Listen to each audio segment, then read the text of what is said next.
recevez de la part de Dieu la grâce, la paix et la joie dans votre cœur et dans votre vie. Nous célébrons aujourd'hui la fête de la résurrection. Que la joie du Seigneur ressuscité soit toujours avec vous. Bienvenue à chacun et chacune, bienvenue à tous les enfants qui sont là aujourd'hui. Sentez-vous les bienvenus. Si vous avez envie de dessiner pendant le culte, les enfants, il y a une petite table là-bas avec des petits crayons. Donc, sentez-vous libre de vous lever si vous avez envie de vous lever dessiner. Que fêtons-nous à Pâques ? Nous fêtons le passage de Jésus-Christ de la mort à la vie. Il nous ouvre la route. Il nous ouvre à la vie. Toute sa vie, Jésus n'a fait que passer. Il est passé de ville en ville, rencontré de visage en visage, de rencontre en rencontre. Il est passé aussi par le désert, il est passé par la faim et la soif, le doute, la tentation. Il est passé par la solitude, la prière et l'amitié. Vendredi, l'heure était venue pour lui de passer par la mort, pour aimer les siens et le monde jusqu'à l'extrême. Samedi, hier, il est passé par le temps du silence de Dieu. Aujourd'hui, il passe de la mort à la vie. Pâques veut dire passage et victoire de la vie sur la mort. Pâques est toujours un mouvement qui rappelle que nous sommes vivants. Et je vous invite à vous lever pour un premier cantique. Il vit.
Bénis le Seigneur, mon âme. Seigneur mon Dieu, tu es si grand.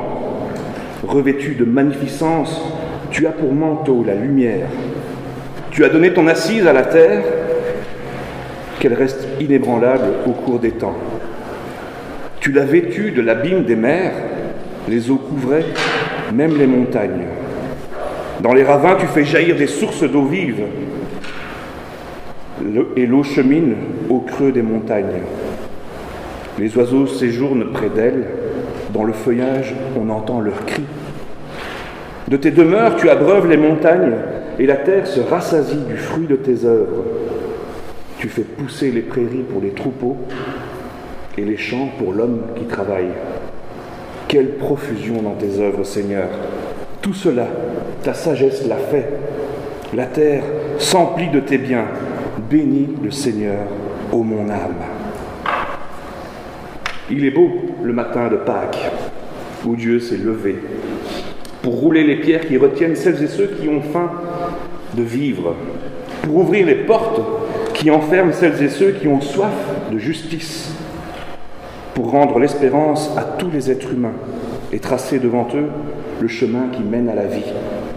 Il est beau le matin de Pâques, où Dieu relève l'homme des ténèbres qui écrasent les élans d'espoir, des maladies qui ébranlent l'envie de vivre, de la peur de l'autre qui attise la haine, du regard soupçonneux qui brise la confiance et la dignité, des idées arrêtées qui divisent les êtres humains. Il est beau le matin de Pâques, où moi aussi je me lève, pour me dresser contre ceux qui oppriment et proclamer la liberté, pour m'élever contre le désespoir et partager l'espérance, pour protester contre le non-sens et communiquer l'amour qui relève et qui donne la vie, pour annoncer la joie d'être ressuscité et le bonheur de vivre debout.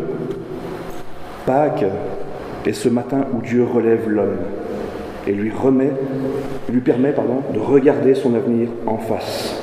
Amen, Alléluia. Et je vous invite à un second cantique. Et ceux qui veulent peuvent se lever.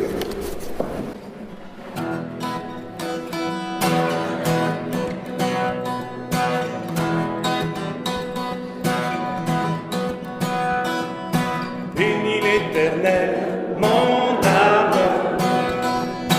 Bénis l'Éternel, mon âme. Sois émerveillé, sa fidélité ne dépendra pas des circonstances. Bénis l'Éternel, mon âme. Bénis l'Éternel, mon âme. Écoute sa voix, il dit que ta voix déplacera toutes les montagnes. Bénis l'Éternel, mon âme. Quand tous ces vents sombrent, je sais que tu es là. Et peu m'importe si les portes se ferment sur mes pas, je suis en marche sous l'arche de ton amour pour moi. Jésus, tu es roi et j'avance à ta suite. Bénis l'Éternel, mon âme. Bénis l'Éternel, mon âme. Sois émerveillé, sa fidélité ne dépendra pas des circonstances. Bénis l'Éternel, mon âme. Bénis l'Éternel, mon âme. Écoute sa voix, il dit que ta voix déplacera toutes les montagnes. Bénis l'Éternel, mon âme.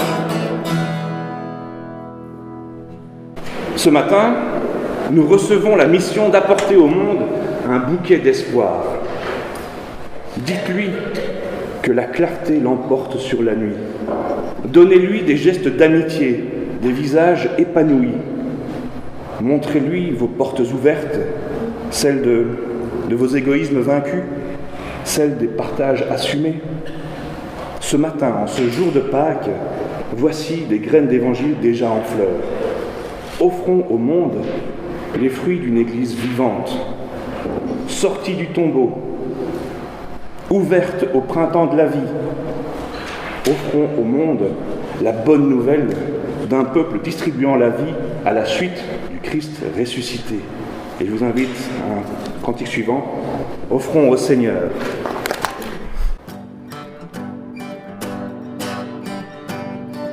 Offrons au Seigneur reconnaissance, son amour dure à jamais, car il est bon, il est au-dessus de tout, son amour dure à jamais.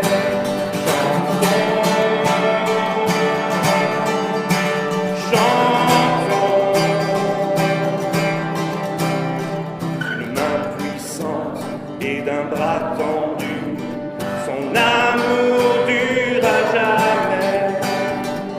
Il nous donne une vie nouvelle, son amour dure à jamais. Chantons, chantons,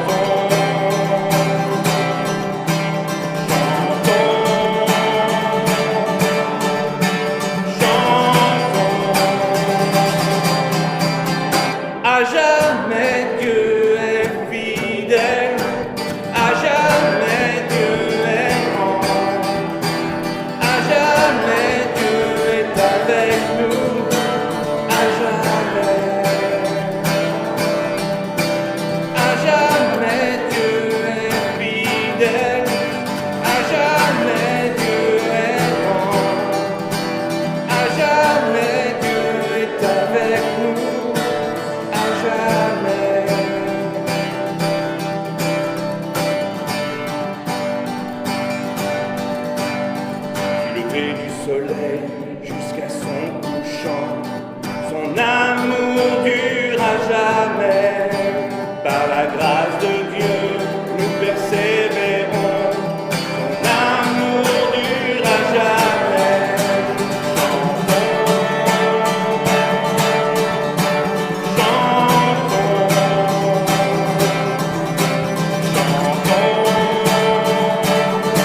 Au matin de Pâques, les femmes arrivent au tombeau de Jésus en s'interrogeant.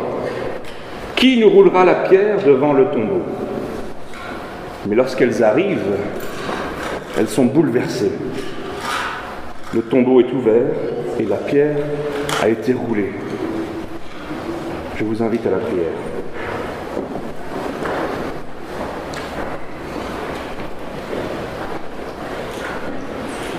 Dieu notre Père, nous confessons devant toi qu'il y a encore en nous des pierres trop lourdes à rouler, des pierres de rancune, d'orgueil, de convoitise et d'incrédulité.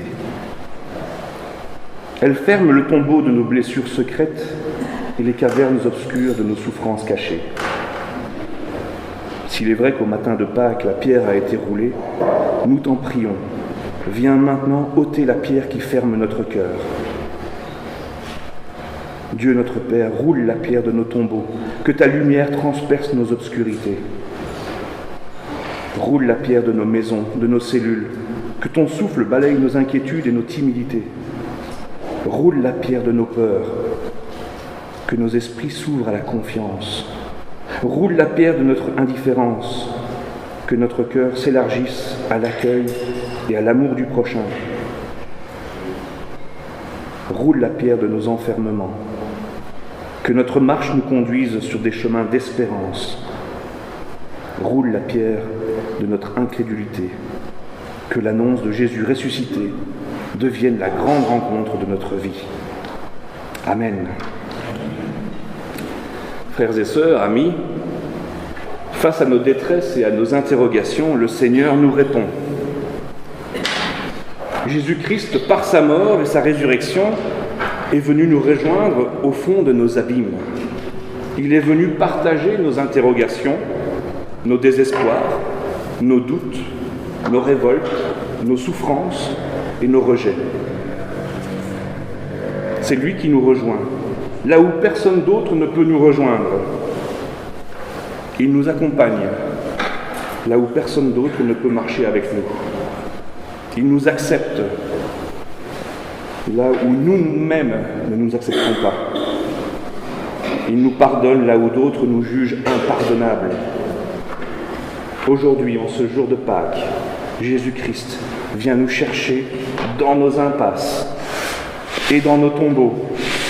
Il nous prend la main et il nous tire vers lui, vers la lumière et vers la vie. Recevons de lui cette vie qu'il nous donne. Je vous invite à vous lever pour un cantique.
Seigneur,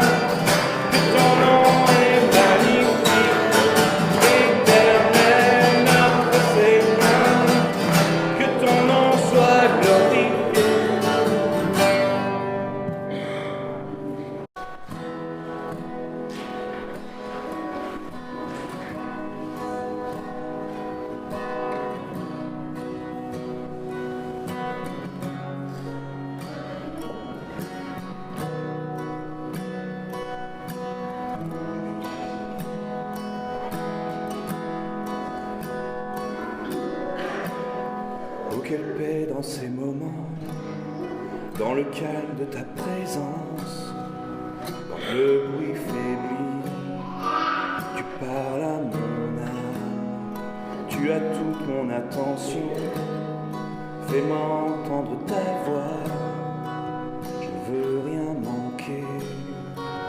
Seigneur, mon cœur désire plus de toi, mon cœur recherche ta face, alors je cède à toi.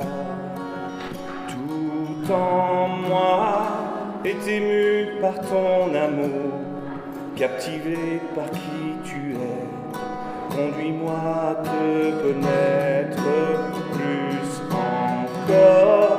Je veux m'approcher de toi, laisser mes peurs derrière moi.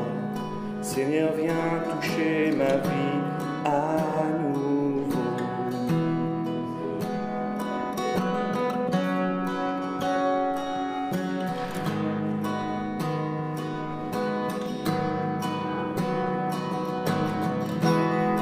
Comme le soleil à l'aurore, comme la brise dans la nuit, ta paix me restaure, tu me donnes la vie.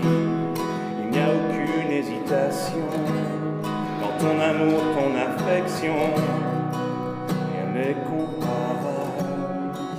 Seigneur, mon cœur désire plus de toi, mon cœur recherche ta face, alors je cède à toi. Tout en moi est ému par ton amour, captivé par qui tu es.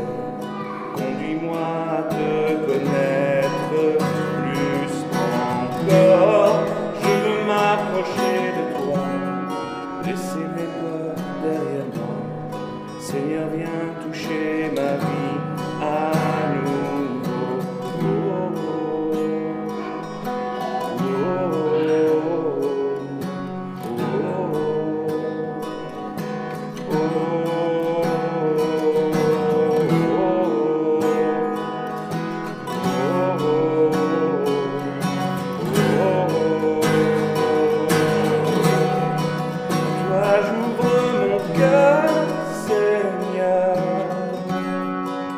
Toi j'ouvre mon cœur à jamais, fais ce que toi seul sais faire.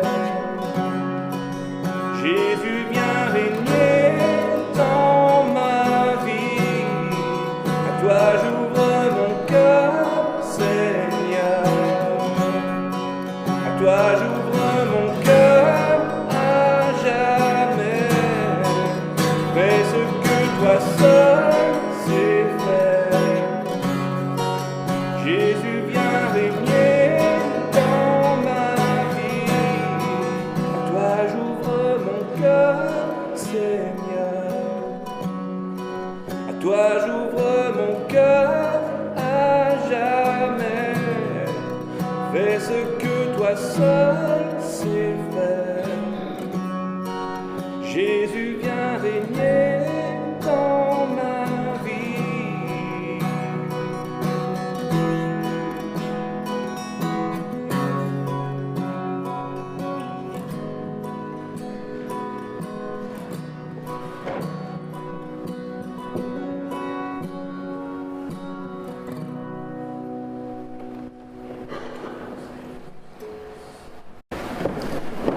Toi, Père du ressuscité, dans la communion de l'Esprit, accorde-nous la grâce de nous laisser atteindre par le message de Pâques. Tu sais les tombeaux qui nous emmurent, les peurs qui nous retiennent, les conformismes qui nous étouffent.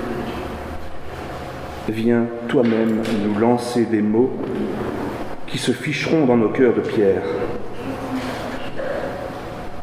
pour les changer en cœurs de chair. Tu sais les images dans lesquelles nous t'enfermons, faisant de toi un Dieu lointain et indifférent, ou encore un divin despote prêt à nous broyer. Viens toi-même te faire reconnaître comme l'inconnu qui nous rencontre et nous remplit d'étonnement. Ouvre en nous des brèches dans nos certitudes les plus définitives. Rappelle-nous que ta gloire réside dans nos renaissances, notre envie de vivre. Insuffle en nous ta force de relèvement. Alors nous serons un peuple, ton peuple, rayonnant de la bénédiction, porté par la vie. Amen. Je vous invite à la lecture de l'évangile de Marc ce matin. C'est le chapitre 16, c'est le dernier chapitre de l'évangile de Marc, les versets 1 à 8. Quand le jour du sabbat fut passé, Marie de Magdala, Marie, mère de Jacques, et Salomé achetèrent des huiles parfumées pour aller embaumer le corps de Jésus. Le dimanche, de grand matin, au lever du soleil, elles se rendent au tombeau. Et elles se disent l'une à l'autre, « Qui roulera la pierre pour nous, la pierre à l'entrée du tombeau ?» Mais quand elles lèvent les yeux, elles voient qu'on a déjà roulé la pierre qui était très grande. Elles entrèrent alors dans le tombeau. Elles virent là un jeune homme assis à droite qui portait un vêtement blanc, et elles furent effrayées. Mais il leur dit, « Ne soyez pas effrayés. Vous cherchez Jésus de Nazareth, le crucifié, il est ressuscité. Il n'est pas ici.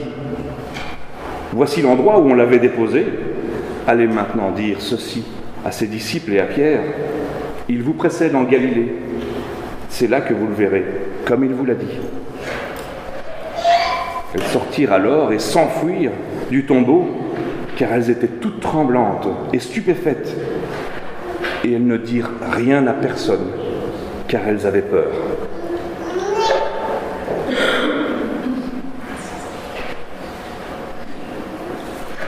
Étrange texte.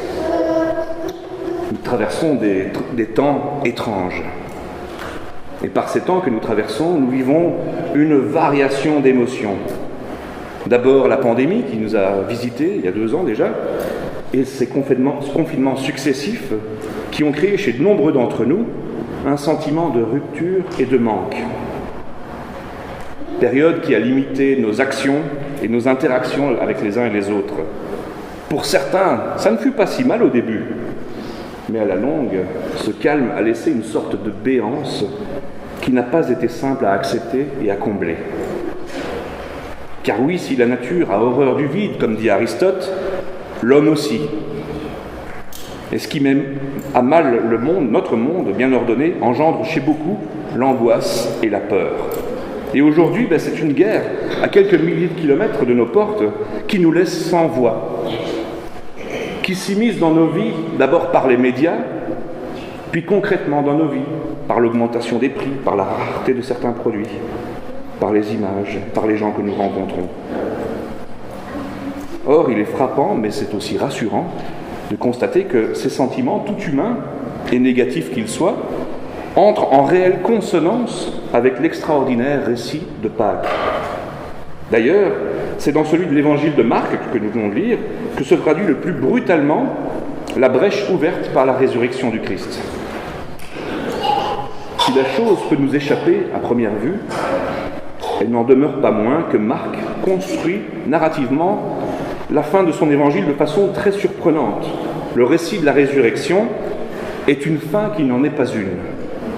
Et s'il fallait mettre un titre à cette prédication, ce serait ça, une fin qui n'en est pas une. Et ça, c'est une bonne nouvelle. Les femmes viennent au matin, en coupant l'abîme des silences de 3 jours ouverts par la croix.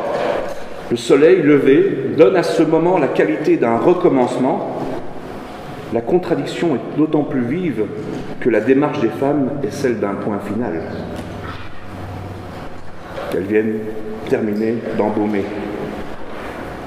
Oui, elles avaient été témoins de l'irrémédiable au Golgotha. Spectatrices à distance, elles avaient assisté sur fond d'abandon total et d'injure à son agonie. Il était mort. Il était mort sur un pourquoi qu'il a lui-même prononcé. Élie, Élie, lama sabachthani. Je ne l'ai pas noté, mais voilà. Sans Élie pour le tirer de là. questionnant le silence de Dieu, livré à l'exil maudit de la crucifixion. La mort a fait son travail de sape des relations humaines. Jésus n'est désormais plus qu'un gisant. Mais même habité par un sentiment de fiasco, la marche des femmes au tombeau avoue un attachement impuissant. Or, une fois au tombeau, la pierre basculée annonce un autre basculement. Le corps introuvable de Jésus les projette dans une nouveauté de vie qui les laisse comme démunis. C'est le choc d'une naissance. Entrées pour soigner un gisant, elles sont interpellées par un homme debout.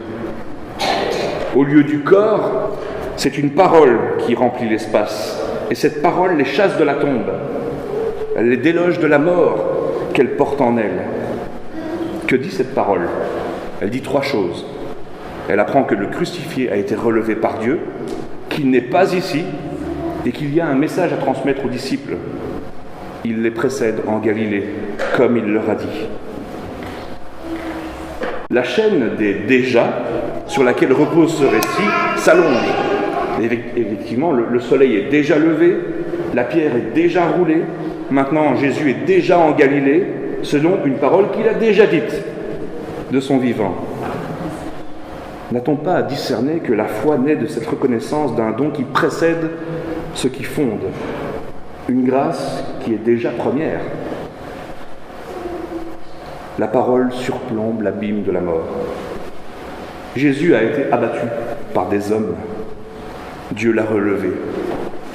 Voilà le sens premier de la résurrection. L'Évangile vit de cette verticalité retrouvée. Celui qui disait par ses actes de puissance « Je suis la vie » est mort. Mais de sa tombe, Dieu lui donne raison. À celui qui du geste et de la parole a mis le royaume à portée des humains, le Père lui donne son plein accord. C'est avec la victime que Dieu se solidarise, non pas avec les bourreaux, qui pourtant se croyaient les défenseurs de l'honneur de Dieu. Au moment de la mort de Jésus, dans le déchirement du voile du temple, Dieu a renoncé à tout lieu saint pour rejoindre son Fils en exil.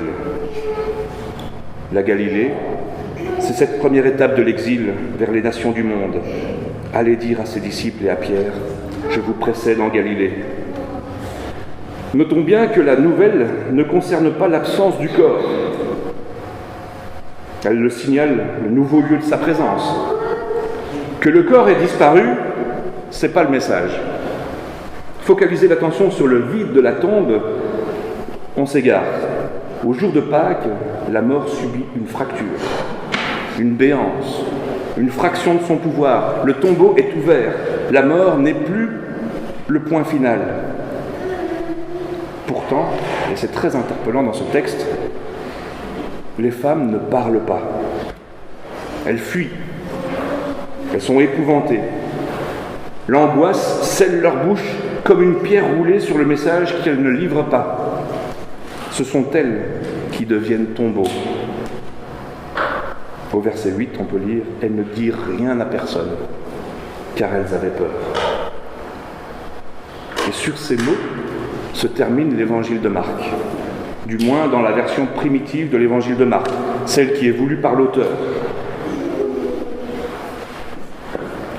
Mais comment peut-on terminer son évangile sur la peur ? C'est une question très embarrassante. Et en fait, très tôt, les premiers lecteurs, les premiers chrétiens n'ont pas supporté la brutalité de ce récit abrupt qui semble tronqué. Et aussi, la peur du vide a joué. En effet, dans nos Bibles,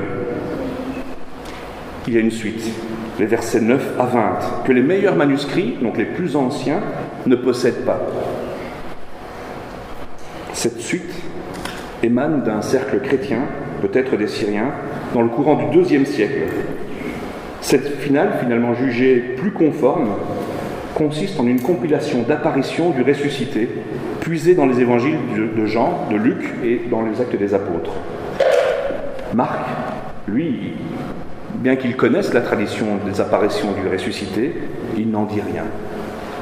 Il décide consciemment de couper son récit sur le silence des femmes. laissant son lecteur devant une question béante. Comment la nouvelle a-t-elle circulé si les femmes ne se sont tues jusqu'au bout? Or, peut-être le savez-vous, la fin d'un récit, c'est toujours un endroit très stratégique. C'est le moment où le lecteur quitte le monde du récit pour rejoindre son monde à lui. À cette intersection entre ces mondes, le lecteur ou la lectrice tombe sur une dernière parole qui résonne, celle que le lecteur emporte avec lui. Et elle prend une importance toute particulière. En construisant la fin de son récit de façon si surprenante, Marc veut faire entendre 3 choses. Le rôle de la peur, le risque du silence, le lieu de la rencontre avec le ressuscité. Nous n'avons pas l'habitude d'associer Pâques à la peur. D'ailleurs, ce matin, on s'est tous souri en se souhaitant une joyeuse Pâques. Si Marc a fait le choix de clore son récit sur la peur des femmes, c'est qu'il y a quelque chose à entendre et à ne pas perdre. En effet, l'état des femmes à la sortie du tombeau est qualifié en 3 termes dans le texte. Tremblement, bouleversement, crainte.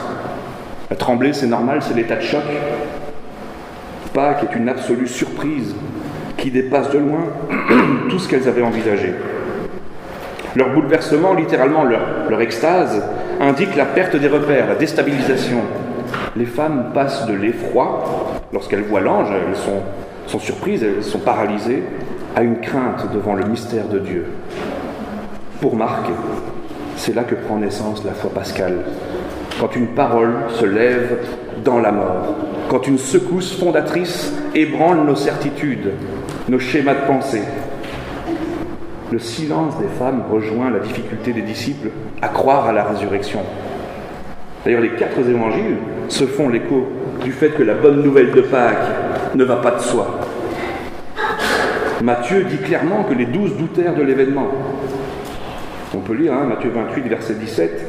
« Quand ils le virent, ils se prosternèrent. Certains d'entre eux, pourtant, eurent des doutes. » Marc 16, que nous avons lu, c'est la suite, pardon. « Mais quand ils entendirent que Jésus était vivant et qu'elle l'avait vu, ils ne la crurent pas. Ils revinrent l'annoncer aux autres, qui ne le crurent pas non plus. » Luc 24, au verset 11, « Mais ceux-ci pensèrent que ce qu'elle racontait était absurde, et ils ne la crurent pas. » Évangile de Jean, chapitre 20. « Les autres disciples lui racontèrent, « Nous avons vu le Seigneur. » Mais Thomas répliqua, « Si je ne vois pas de marque de clous dans ses mains, et si je ne mets pas mon doigt à la place des clous, et ma main dans son côté, non, je ne croirai pas. »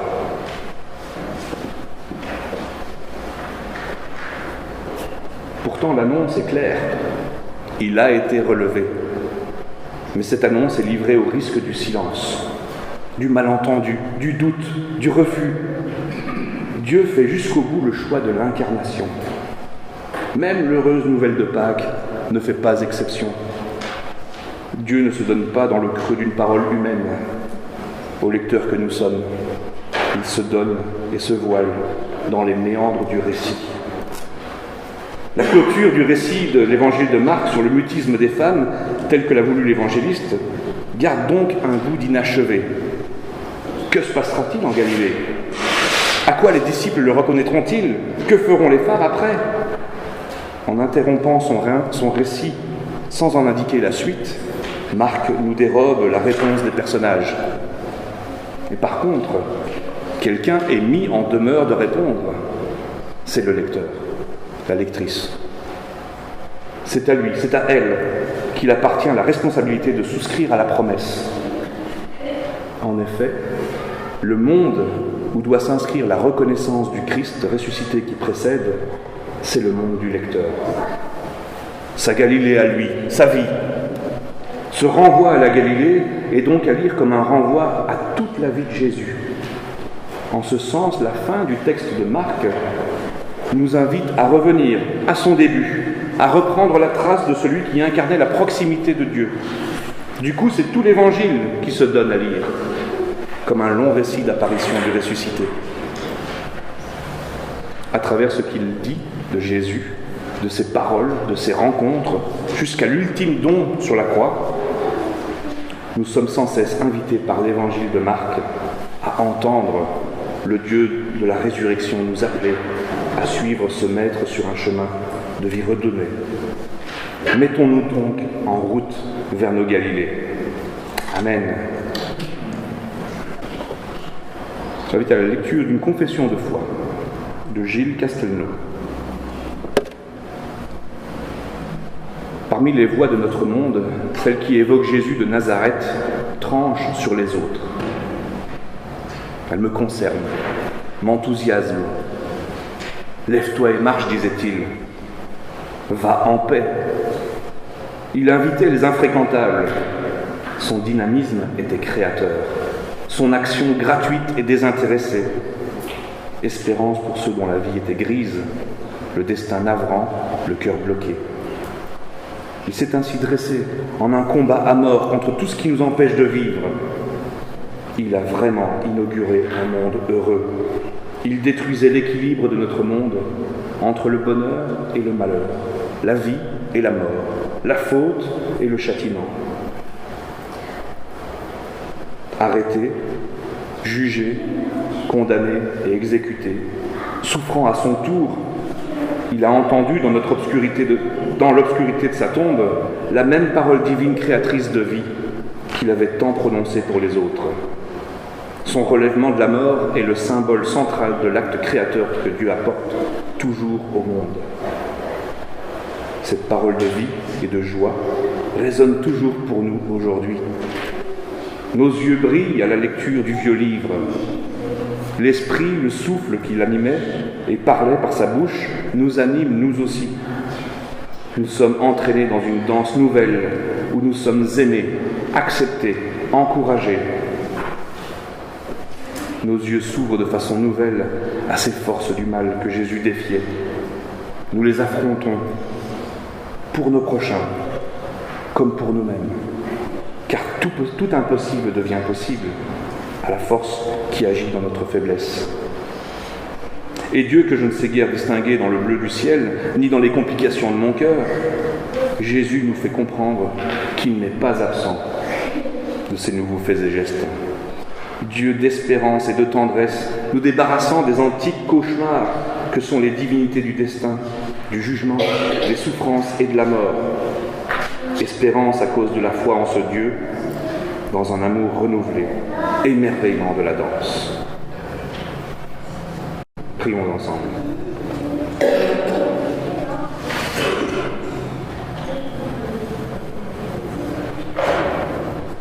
En ce dimanche de Pâques, ouvre nos yeux, Seigneur, à ta présence.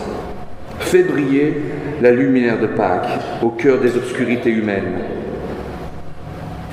Donne à tes enfants qui peuplent cette terre cette infime parcelle de ta sagesse.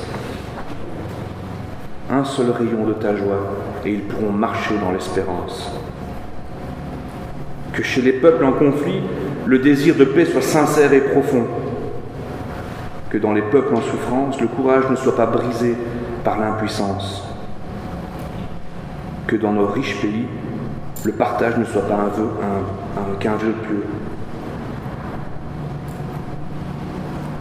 En ces temps difficiles et perturbés, nous recherchons ta grâce. Nous prions pour celles et ceux qui ont besoin de guérison, pour celles et ceux qui sont seuls. Nous prions pour que la paix soit auprès de celles et ceux qui éprouvent l'angoisse et le deuil. En ce jour de Pâques, redonne à nos vies un goût de résurrection, non seulement pour nous-mêmes, mais afin que nous puissions témoigner de ton amour et de ton choix irréductible pour la vie, pour que nous marchions à tes côtés, sur les chemins joyeux comme sur les routes arides de nos vies inquiètes, où nous croyons que tu nous rejoins pour le meilleur et pour le pire, pour nous accompagner de ton amour, nous soutenir dans notre foi et nous donner l'espérance. Et ensemble, nous te disons ce matin, notre Père, qui es aux cieux, que ton nom soit sanctifié, que ton règne vienne, que ta volonté soit faite sur la terre comme au ciel. Donne-nous aujourd'hui notre pain de ce jour. Pardonne-nous nos offenses, comme nous pardonnons aussi à ceux qui nous ont offensés. Ne nous laisse pas entrer en tentation, mais délivre-nous du mal, car c'est à toi qu'appartiennent le règne, la puissance et la gloire pour les siècles des siècles. Amen.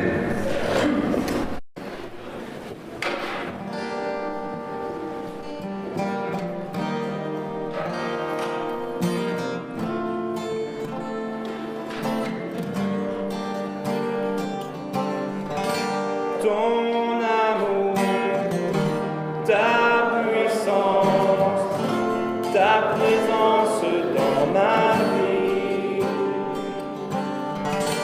Ton amour, ta puissance, ta présence dans ma vie. Je veux t'adorer de tout mon cœur. Je veux t'adorer de toute mon âme. Je veux t'adorer de toute ma force, car tu es mon Dieu. Tu es mon Dieu. Ton amour, ta puissance, ta présence dans ma vie. Ton amour, ta puissance, ta présence dans ma vie. Je veux t'adorer de tout mon cœur. Je veux t'adorer de toute ma force. Je veux t'adorer de toute ma force, car tu es mon Dieu. Tu es mon Dieu. Je veux t'adorer de tout mon cœur. Je veux t'adorer de toute mon âme. Je veux t'adorer de toute ma force, car tu es mon Dieu. Tu es mon Dieu, car tu es mon Dieu. Tu es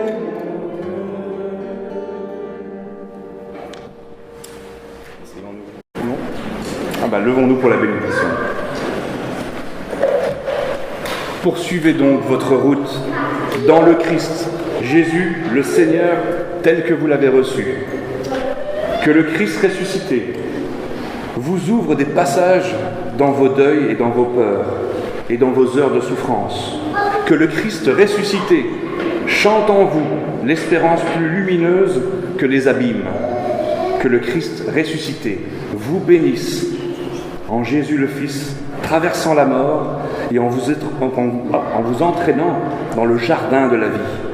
Que le Christ ressuscité vous accompagne dans le printemps des commencements. Amen.